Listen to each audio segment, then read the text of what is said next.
मेरी बहन जबरदस्ती मुझे अपने पति के कमरे में सुलाकर रात भर कहाँ रहती पता नहीं।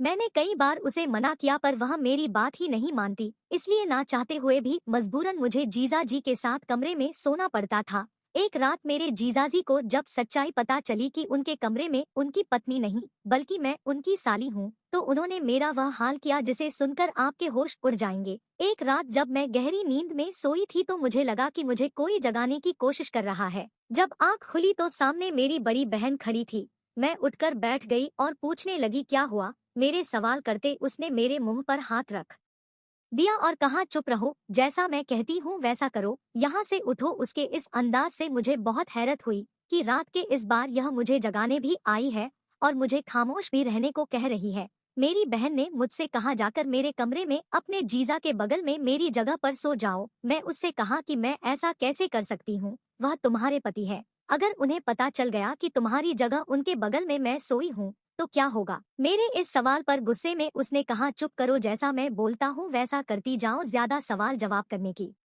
जरूरत नहीं। उसकी इस तरह की बातें सुनकर मैं कुछ देर तक खामोश रही, बल्कि यूं कहे कि मेरी तो बोलती ही बंद हो गई थी और मैं मन ही मन सोच रही थी कि किसी मर्द के पास बेड पर उसकी पत्नी की जगह मैं कैसे ले सकती हूँ। लेकिन मेरी बहन मुझे विनती करने लगी, इसलिए ना चाहते हुए भी मुझे उसकी यह बात माननी पड़ी। पर मैं खामोशी से उसके कमरे में जाकर बेड पर उसकी जगह पर सो गई। सुबह होते ही मेरी बहन अपने कमरे में आई और धीरे से मुझे जगाकर मुझे मेरे कमरे में जाने को कहा। मैं अपने कमरे में आ तो गई थी, लेकिन मेरा दिमाग अपनी बहन के अजीब हरकत पर था कि आधी रात को उसने मुझे अपने पति के साथ क्यों सोने को कहा और रात भर वह कहाँ पर थी। सुबह जब सभी लोग सोकर उठे तो जीजू को देखकर ऐसा लग नहीं रहा था कि रात के बारे में उन्हें कुछ मालूम है। मैं बस अपने जीजा जी के जाने का इंतजार कर रही थी कि वह नाश्ता करने के बाद घर से बाहर जाए तो मैं अपनी बहन से इस बारे में पूछूं कि आखिर यह सब क्या है। जीजा जी के जाते ही मैंने अपनी बहन से पूछा तो वह कुछ देर तक खामोश रही, फिर कहने लगी मुझे किसी जरूरी काम से बाहर जाना था, इसलिए मैंने अपनी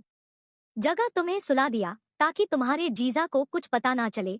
उसके बात करने के अंदाज से लग रहा था कि वह मुझे कुछ छुपा रही है। फिर मैंने सोचा चलो कोई बात नहीं, कुछ काम होगा, अगर यह नहीं बताना चाहती तो कुछ पर्सनल मैटर, इस बारे में सोचना और बात करना ही बंद कर दिया। पर यह सिलसिला खत्म नहीं हुआ। फिर ऐसे 2 दिन गुजारने के बाद वह फिर से आधी रात को मेरे कमरे में आई और मुझे जगाने लगी। मैंने फिर पूछा क्या बात है। उसने कहा आज रात भी तुम्हें मेरी जगह सोना होगा। आज मैंने गुस्से में कहा नहीं, मैं ऐसा नहीं कर सकती, यह गलत है।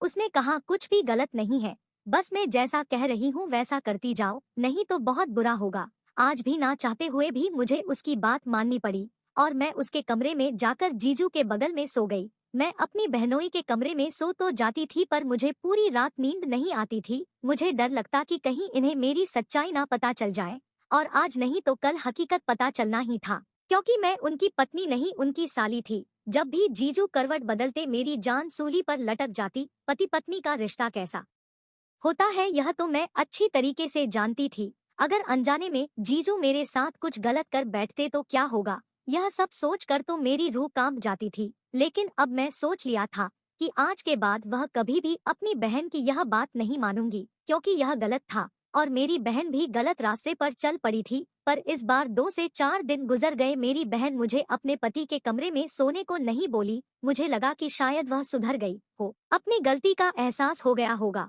पर ऐसा नहीं था। लगभग 1 हफ्ते बाद तो फिर से मेरे कमरे में आई और मुझे अपने पति के कमरे में सोने की जिद करने लगी। पर इस बार मैंने शक्ति से कहा नहीं, मैं ऐसा अब नहीं कर सकती। तुम्हें भी हिदायत दे रही हूँ कि तुम सुधर जाओ, तुम मेरी अपनी बहन हो। मैं यह बात दुनिया वालों के सामने नहीं लाना चाहती, इसलिए मैं तुम्हें समझा रही हूँ कि तुम ऐसा कुछ भी काम मत करो ताकि तुम्हारे पति को तुम्हारी वजह से झुकना पड़े। मेरे इतना कुछ खाने के बाद भी मेरी बहन नहीं मानी और तो मुझे धमकी देने लगी। उसने कहा अगर तुम मेरी बात नहीं मानी तो मैं मम्मी पापा को बता दूंगी कि तुम्हारा मेरे पति के साथ अफेयर चल रहा है और वह तुम्हें गांव बुला लेंगे। मैं यहाँ के रोज रोज के नाटक से तंग आ चुकी थी। मुझे गांव जाने में कोई एतराज नहीं था, पर जब उसने जीजू के साथ अफेयर की बात कही तो मेरा दिल ढल गया कि यह क्या है। अगर मैं इसकी बात नहीं मानी तो यह तो मुझे बदनाम कर देगी और इसकी बातों पर लोग भरोसा भी कर लेंगे, क्योंकि यह मेरी सगी बहन थी और सगी बहन अपनी बहन के बारे में ऐसा नहीं बोल सकती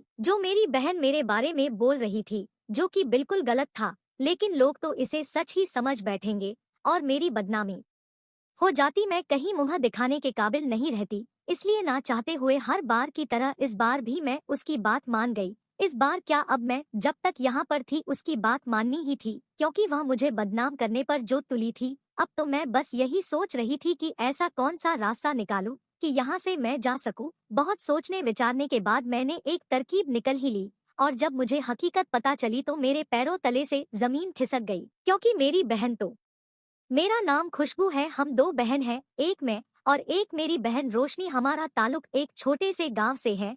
हम गांव में पले बड़े थे, इसलिए हमारा एक सपना था कि हमारी शादी जिस लड़के से हो वह शहर में रहता हो। जब मेरी बड़ी बहन रोशनी थोड़ी बड़ी हुई तो मम्मी पापा ने उसके लिए रिश्ता देखना शुरू कर दिया। कुछ दिन बाद हमारे दूर के रिश्तेदार ने मेरी बहन रोशनी के लिए एक रिश्ता बताया। लड़का शहर में रहकर नौकरी करता है। यह सुनकर हमारा पूरा परिवार खुश हो गया, और खासकर मेरी बहन रोशनी, क्योंकि वह बचपन से यही चाहती थी कि उसकी शादी ऐसे इंसान से हो जो शहर में रहता हो और अच्छा कामता हो। जिन्होंने शादी बताई है उन्होंने लड़के में सारे गुण बताए थे। कुछ दिन बाद मेरी बहन रोशनी और नवीन की शादी हो गई। नवीन रोशनी को लेकर शहर चला गया। नवीन से शादी कर अपने सपनों की दुनिया में जाने के बाद रोशनी दीदी जब भी फोन पर बात करती तो बहुत खुश लगती है। नवीन बहुत अच्छे इंसान है।